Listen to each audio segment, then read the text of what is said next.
Look at my tired eyes. This is the eyes you see in the morning. Well, it's not morning now, but today I actually had to wake up early because I had to go see a doctor appointment. And that's why I'm making a video because obviously in the morning I think a lot. And I got the idea when I went to the hospital that I know why so many people are scared of public health care or socialized medicine. It's because you have to share. It's the fear of sharing the same hospital bed or sharing the same doctor with those people. You know what I mean? Those people who are poor, sick, and dying. The fear that death is a great equalizer. Health is a great equalizer. When you're sick and you have to share the same hospital bed or same hospital room with someone who is much poorer than you and you're someone from a privileged background, it just shows how, you know, how everyone is kind of equal, and it scares people. So that's my theory. So I want to make a video about why paying taxes should make you happy, because I was thinking a lot of people don't think like me, and a lot of people don't like paying taxes, and even politicians only seem to care about cutting taxes to get votes. And it seems like one of the arguments people have that paying taxes is the ultimate obstruction of freedom, because the freedom-loving people like to say that they should have the right to keep their hard-earned money and to enjoy a comfortable life, and that is the reward and that is the freedom. But maybe there is more to freedom than buying what one wants and enjoying the comfortable lifestyle or privileges that money can bring. But of course, that's easier said than done. Nobody says it's ever easy to pay taxes. Nobody ever says it's easy waking up in the morning. It's certainly not easy for me, and I certainly would want a comfortable lifestyle. But it's not that, you know, left-wing people, it's not that we hate freedom because we want more public services provided by the government. It's just that some of us have different idea of what makes life meaningful for us. Some of us do not find meaning through the things we buy, or through engaging in a luxury, or some of us don't like to think of ourselves as purely consumer or taxpayer. And some of us find meaning through engaging in collective activity and pursuing the common good and engaging in something bigger than individual interests.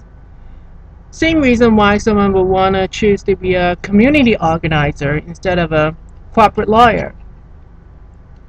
Yeah, there are charities, and I think, but who want to be a charity cases? Only under government, a democratic government, and a public institution can really people be truly empowered on a sustainable basis without relying on the mercy, prejudices, and pity of rich individuals. And another thing about having a big government or paying taxes is good is because that's what the national government is for. It seems like nowadays national government in Canada or elsewhere is all about cutting taxes, so people can keep money to themselves. That sounds really good, but what's the point of having a nation if we do not care about anything that goes on in our nation, about, you know, other people, about our own community, if all we care about is keeping money for ourselves? A nation that focuses merely on tax cuts really don't bring people together. It makes people fearful of each other, and encourage people to stay away from those who are not like them. So why should we care about being in the same country if all we care about is the free market, the ideology of the free market, and instead of the reality that, you know, a lot of people are left behind and the gap between the rich and the poor are growing? So how can we build a better nation, and what's the point of being in one and having a nation if we don't care about what goes on in our community or the health of our community?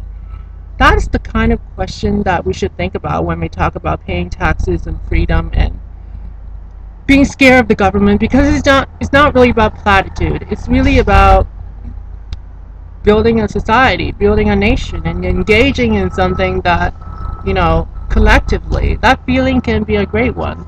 But a lot of us nowadays are just too preoccupied with our lives, preoccupied with our cell phone or technology or laptop, or planning for the future, which we all do, or preoccupied about our romantic relationship or family relationship, to really care about the direction of the country. And that's the truth. But I think that's what the politicians should be paying attention for. I think that's what they should be paid for doing, instead of merely acting like they're some economic manager like Stephen Harper who only want to win votes based on cutting taxes. I mean, the role of a politician is to inspire us, is to make sure that we, the people, can do something together. Because if more people do something, that more can be achieved. And the reason that India and China are becoming bigger powers because the government is not afraid to actually engage in national projects. Unlike here, we're all about ourselves and we're falling apart and it's not going anywhere good. So until next time.